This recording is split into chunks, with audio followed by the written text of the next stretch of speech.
এখন পর্যন্ত আমার দেখা মার্ভেলের সেরা 5টি ওয়েব সিরিজ রেকমেন্ড করছি। নাম্বার 1 হচ্ছে ডেয়ারডেভিল, যার প্রধান চরিত্রের নাম হচ্ছে ম্যাট মার্ডক এবং সে ছোটবেলায় দুর্ঘটনার শিকার হয়ে চোখে দেখার শক্তি হারিয়ে ফেলে। তো এই চোখের দৃষ্টি চলে যাওয়ার কারণে তার অন্যান্য যে ইন্দ্রিয়গুলো আছে সেগুলোর ক্ষমতা অনেক ইনহ্যান্স হয়ে যায়।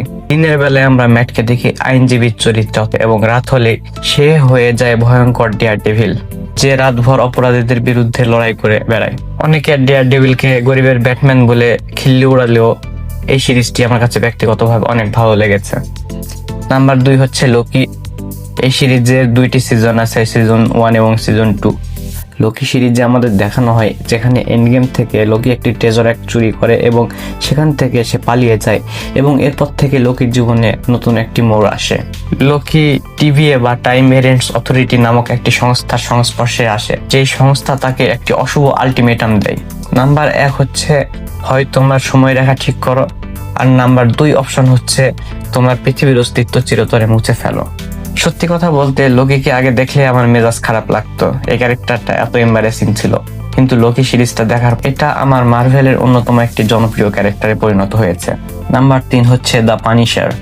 এই সিরিজের প্রধান চরিত্রের নাম হচ্ছে ফ্র্যাঙ্ক ক্যাসেল, যে একজন ভাড়াটে খুনি এবং অবসরপ্রাপ্ত সৈনিক।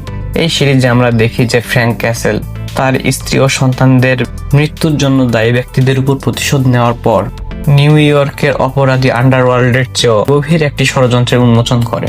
ভরপুর ভায়োলেন্স, ধুমধুমার অ্যাকশন এবং টান টান উত্তেজনা ভর্তি এই সিরিজ, বিশেষ করে যারা অ্যাকশন লাভার আছেন তাদের জন্য তো এটা মাস্ট ওয়াচ একটি সিরিজ।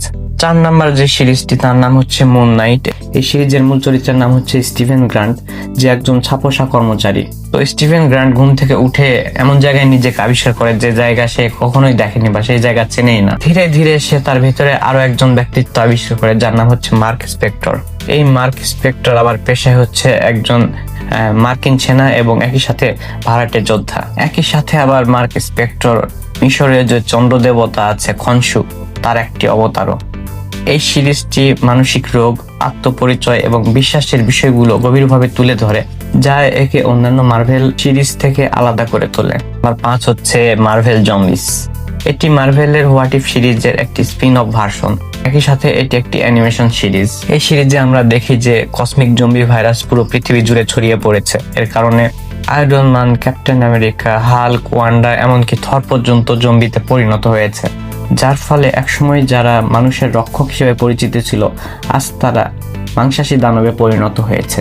এবং গল্পের শেষে বোঝা যায় যে এই মহামারী শুধু পৃথিবীর নয়, বরং পুরো মাল্টিভার্স জুড়ে ছড়িয়ে পড়ার হুমকি তৈরি করেছে।